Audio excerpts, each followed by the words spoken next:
दक्ष प्रजापति की कई पुत्रियां थीं। सभी पुत्रियां गुणवती थीं। फिर भी दक्ष के मन में संतोष नहीं था। वे चाहते थे उनके घर में एक ऐसी पुत्री का जन्म हो जो सर्वशक्ति संपन्न हो एवं सर्व विजयी हो। जिसके कारण दक्ष एक ऐसी ही पुत्री के लिए तप करने लगे। तप करते करते अधिक दिन बीत गए, तो भगवती आद्या ने प्रकट होकर कहा, मैं तुम्हारे तप से प्रसन्न हूँ। तुम किस कारण वश तप कर रहे हो? दक्ष ने तप करने का कारण बताया तो माँ बोली, मैं स्वयं पुत्री रूप में तुम्हारे यहाँ जन्म धारण करूंगी। मेरा नाम होगा सती। मैं सती के रूप में जन्म लेकर अपनी लीलाओं का विस्तार करूंगी। फलतः भगवती आद्या ने सती रूप में दक्ष के यहाँ जन्म लिया। सती दक्ष की सभी पुत्रियों में सबसे अलौकिक थीं।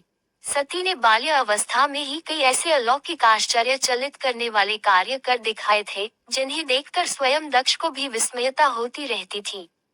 जब सती विवाह योग्य हो गई, तो दक्ष को उनके लिए वर की चिंता होने लगी।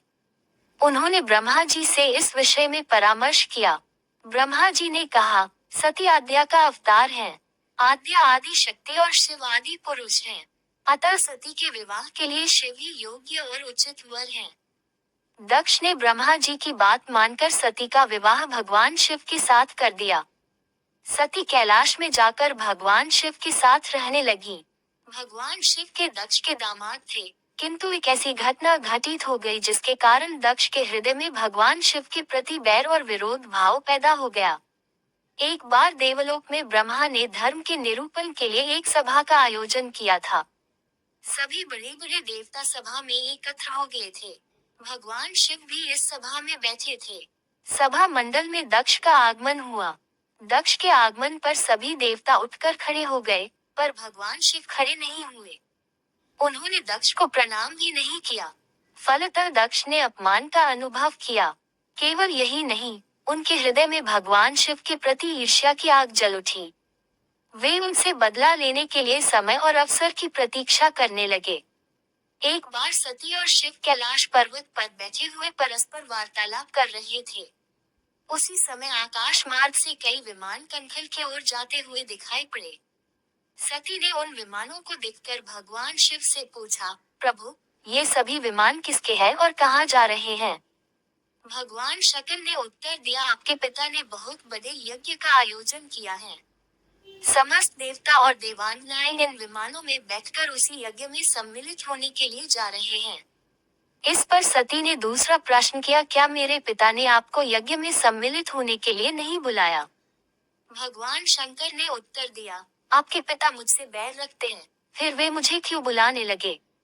सती मन ही मन सोचने लगी, फिर बोली, यज्ञ के इस अवसर पर अवश्य मेरी सभी बहनें आएंगी। उनसे मिले हुए बहुत दिन हो गए। यदि आपकी अनुमति हो, तो मैं भी अपने पिता के घर जाना चाहती हूँ। यज्ञ में सम्मिलित हो लूंगी और बहनों से भी मिलने का सुअवसर मिलेगा। भगवान शिव ने उत्तर दिया, इस समय वहाँ जाना उचित नहीं होगा। आपके पिता मुझसे जलते हैं, हो सकता है वे आपका भी अपमान करें। बिना बुलाए किसी के घर जाना उचित नहीं होता है। इस पर सती ने प्रश्न किया, ऐसा क्यों? भगवान शिव ने उत्तर दिया, विवाहिता लड़की को बिना बुलाए पिता के घर नहीं जाना चाहिए, क्योंकि विवाह हो जाने पर लड़की अपने पति की हो जाती है। पिता के घर से उसका संबंध टूट जाता है। लेकिन सती पीहर जाने के लिए हठ करती रही, अपनी बात बार बार दोहराती रही। उनकी इच्छा देखकर भगवान शिव ने पीहर जाने की अनुमति दे दी। उनके साथ अपना एक गण भी साथ में भेज दिया। उस गण का नाम वीरभद्र था। सती वीरभद्र के साथ अपने पिता के घर गईं। घर में सती से किसी ने भी प्रेम पूर्वक वार्तालाप नहीं किया। दक्ष ने उन्हें देखकर कहा, तुम क्या यहाँ मेरा अपमान कराने आए हो?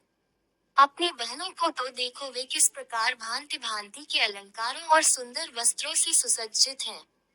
तुम्हारे शरीर पर मात्र बाघंबर है। तुम्हारा पति श्मशानवासी और भूतों का नायक है। वो तुम्हें बाघंबर छोड़कर और पहना ही क्या सकता है? दक्ष के कथन से सती के हृदय में पश्चाताप का सागर उमड़ पड़ा।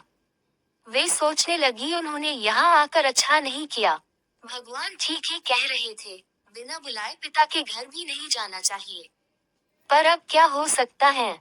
अब तो आ ही गई हूँ। पिता के कटु और अपमानजनक शब्द सुनकर भी सती मौन रही। वे उस यज्ञ मंडल में गई जहाँ सभी देवता और ऋषि मुनि बैठे थे तथा यज्ञ कुंड में धू धू करती जलती हुई अग्नि में आहुतियां डाली जा रही थी। सती ने यज्ञ मंडप में सभी देवताओं के तो भाग देखे, किंतु भगवान शिव का भाग न। बड़ी यह देखा। वे भगवान शिव का भाग न देखकर अपने पिता से बोली, पितृश्रेष्ठ यज्ञ में तो सबके भाग दिखाई पड़ रहे हैं, किंतु कैलाशपति का भाग नहीं है। आपने उनका भाग क्यों नहीं रखा? दक्ष ने गर्व से उत्तर दिया, मैं तुम्हारे पति शिव को देवता नहीं समझता। वह तो भूतों का स्वामी, नग्न रहने वाला और हड्डियों की माला धारण करने वाला है। वह देवताओं की पंक्ति में बैठने योग्य नहीं है। उसे कौन भाग देगा? सती के नेत्र लाल हो उठे। उनकी भौहें कुटिल हो गईं। उनका मुखमंडल प्रलय के सूर्य की भांति तेजोदीप्त हो उठा। उन्होंने पीड़ा से तिलमिलाते हुए कहा, ओ मैं इन शब्दों को कैसे सुन रही हूँ, मुझे धिक्कार है। देवताओं तुम्हें भी धिक्कार है। तुम भी उन कैलाशपति के लिए इन शब्दों को कैसे सुन रहे हो जो मंगल के प्रतीक हैं और जो क्षण मात्र में संपूर्ण सृष्टि को नष्ट करने की शक्ति रखते हैं। वे मेरे स्वामी हैं। नारी के लिए उसका पति ही स्वर्ग होता है। जो नारी अपने पति के लिए अपमानजनक शब्दों को सुनती है उसे नरक में जाना पड़ता है। पृथ्वी सुनो, आकाश सुनो और देवताओं, तुम भी सुनो, मेरे पिता ने मेरे स्वामी का अपमान किया है। मैं अब एक क्षण भी जीवित रहना नहीं चाहती। सती अपने कथन को समाप्त करती हुई यज्ञ के कुंड में कूद पड़ी। जलती हुई आहुतियों के साथ उनका शरीर भी जलने लगा। यज्ञ मंडप में खलबली पैदा हो गई, हाहाकार मच गया। देवता उठकर खड़े हो गए। वीरभद्र क्रोध से कांप उठे। वे उछल उछलकर यज्ञ का विध्वंस करने लगे। यज्ञ मंडप में भगदड़ मच गई। देवता और ऋषि मुनि भाग खड़े हुए। वीरभद्र ने देखते ही देखते दक्ष का मस्तक काटकर फेंक दिया। समाचार भगवान शिव के कानों में भी पड़ा। वे प्रचंड आंधी की भांति कनखल जा पहुंचे। सती के जले हुए शरीर को देखकर भगवान शिव ने अपने आप को भूल गए। सती के प्रेम और उनकी भक्ति ने शंकर के मन को व्याकुल कर दिया। उन शंकर के मन को व्याकुल कर दिया जिन्होंने काम पर भी विजय प्राप्त की थी और जो सारी सृष्टि को नष्ट करने की क्षमता रखते थे। वे सती के प्रेम में खो गए, बेसुध हो गए। भगवान शिव ने उन्मत्त की भांति सती के जले हुए शरीर को कंधे पर रख लिया। वे सभी दिशाओं में भ्रमण करने लगे। शिव और सती के इस अलौकिक प्रेम को देखकर पृथ्वी रुक गई, हवा रुक गई, जल का प्रवाह ठहर गया और रुक गई देवताओं की सांसें।